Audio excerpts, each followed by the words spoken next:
What profession other than your own would you like to attempt? I probably would have liked to have been a counselor of some kind or therapist of some kind. What's this? It's a manila envelope, love. Ooh, can I start over? There's my name on it.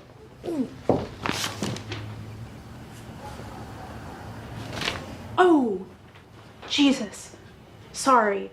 You're served.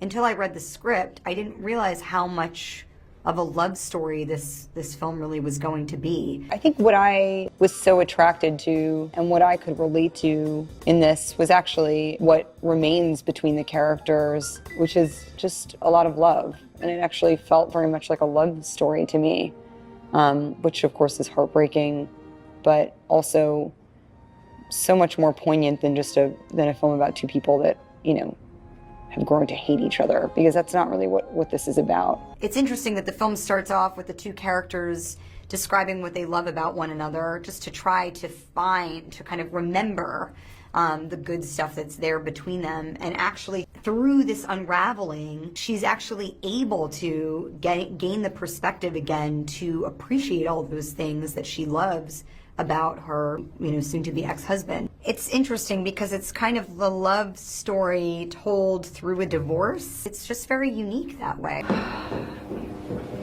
I was going to warn you so it didn't become a thing. I'm sorry. I feel like I'm in a dream.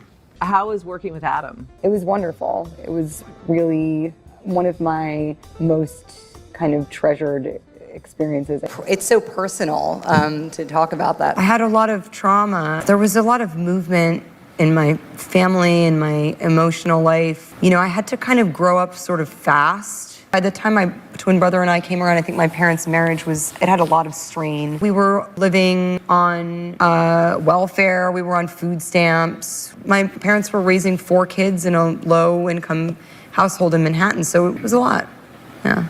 I think my mom tried to be as much of a buffer as possible with that experience, but, you know, there's no kind of handbook to how you do that stuff. How old were you when your parents divorced? I was 13. There's so much of all of us, I think, in this film. You know, at the time when I met with Noah, I was actually going through a divorce, and I didn't know what we were meeting about at all.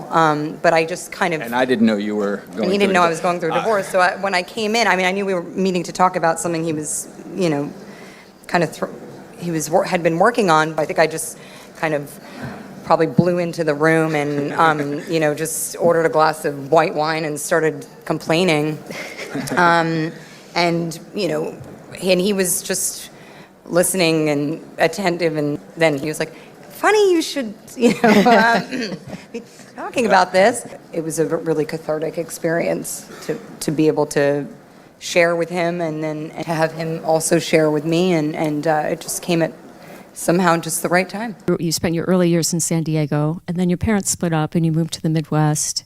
How did that inform your experience of playing this role? I don't know. I think in a lot of ways, but then I don't know that it's so different than anything else that I've done. You always bring your personal life to all of your roles. It just, this one, you know, is maybe more relatable than, say, to something like Star Wars. But I don't work on it any different. You know, it's the same thing. It's still, you have to break up into a million pieces and solve those things and not really worry about what it adds up to.